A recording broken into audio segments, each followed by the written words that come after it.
You're watching the Adrian Bauer Project.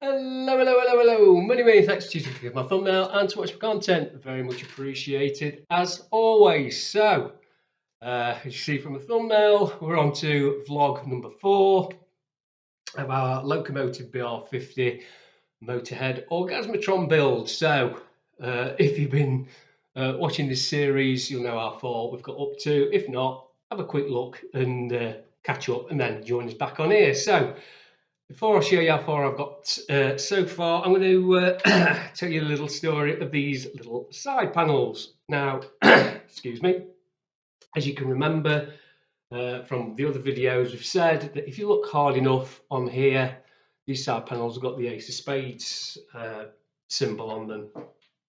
Now, I did 2-3 attempts at trying to do them.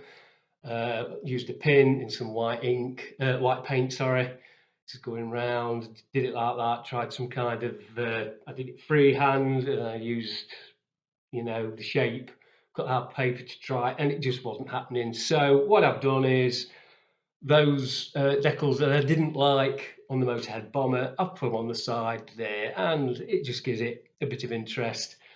So, like I say, I was planning on doing the Ace of Spades, sign on there. It just wasn't looking right. I wasn't happy with it. So that's what we've got on both of those. And as you can see, I've cut off, should be another panel there. I've cut it off now. I know what big Motorhead fans out there are going to say, that if you look at the picture, they've got the side panel there, but he's not got a side panel there. Now, I'm going to put both my side panels on.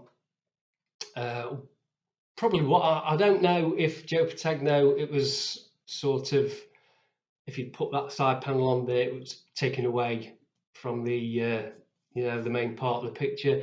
I don't know. Is it supposed to be off? I don't know, but I'm going to have both mine on. So before you start writing in your hundreds or tens, whatever, yes, I do know on the picture one of the side panels is missing, but I'm having both of them on mine. Okay, so without further ado, I'm going to show you how far I've got. I'm going to have to put my glasses on because I'm totally blind without them.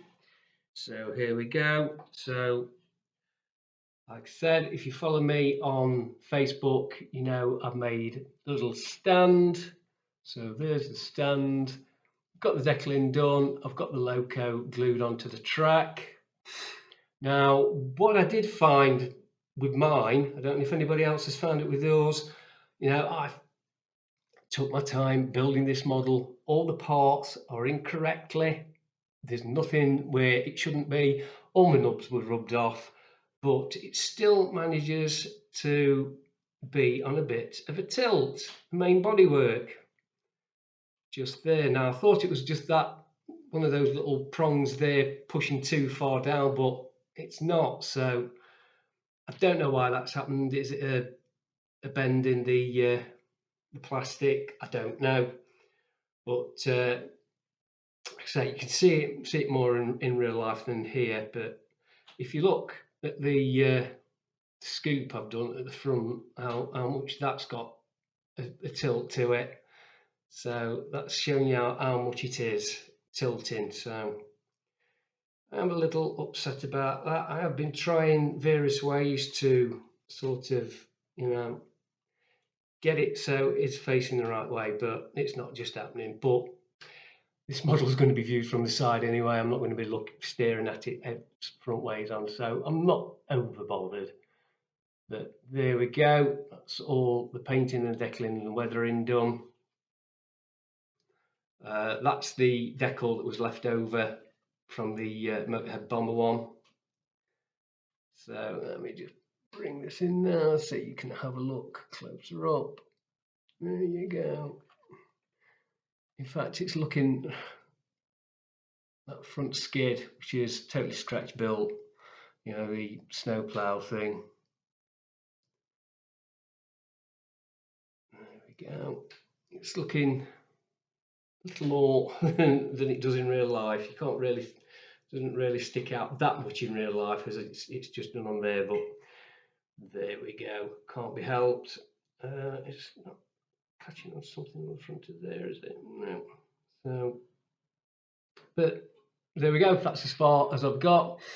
So now that just leaves me to make the wall pig, which I'm going to be using with dry clay. Now, I've already had a little mishap with the dry clay. I tried doing the snow plow at the beginning of the build and it looked rubbish. So I thought, right, I'm going to do one with wire and dry clay. And I did that yesterday, and honest to God, it looked like a 5-year-old had made it. It was terrible. So that was off. So I went back to the spare parts tin box, call it what you will, and I made one up today and painted it and weathered it. So there we go. That's what it looks like. So I say if you fold it like that, it doesn't look as bad, does it? So there we go. So that's as far as we've got. So I just thought I'd let you all catch up. There we go. See how far we've got with the build. So the next build is going to be the final reveal. It might be a couple of weeks before I do that because it's going to take a lot of trial and error with this dry clay because I've only used it once before when I did my World War I diorama, and that was just slapping it on. It wasn't really making any intricate designs or anything with it. So it may be a couple of weeks before I get the next video up. So, but there we go. So that's vlog number 4 for us. So I say, tell me if you built this kit, did anybody else have the same issue where the body looked twisted? I know the wheels aren't going to go on properly. I must have spent half an hour trying to get these wheels to go on the track like they would do in real life. Just wasn't having it. You get on one set on one side, the other side was totally off, so you managed to get a couple of the back ones on so they looked right, and then the others had come off and it was driving me up the walls, especially those little wheels at the front. I don't think they're even, that's not even on that side.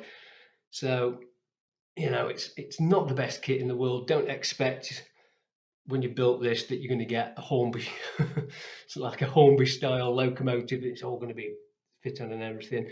Perhaps you're a better modeler than me and you've managed to do it, but I'm not that good a modeler, so there we go. And that's it. So the next one up, as I said, is going to be, the next video will be the final video, will be the final reveal. Like I say, it's going to be a couple of weeks because there's going to be plenty of effing and jeffing and swearing and me pulling my hair out and throwing things across the room in a tantrum as I try to get it looking right and not like it's come from Miss Wilson's year 3 class or whatever. So there we go. So many thanks for watching and I'll see you next time. Many thanks for watching. Please remember to subscribe to my channel and to ring the little notification bell.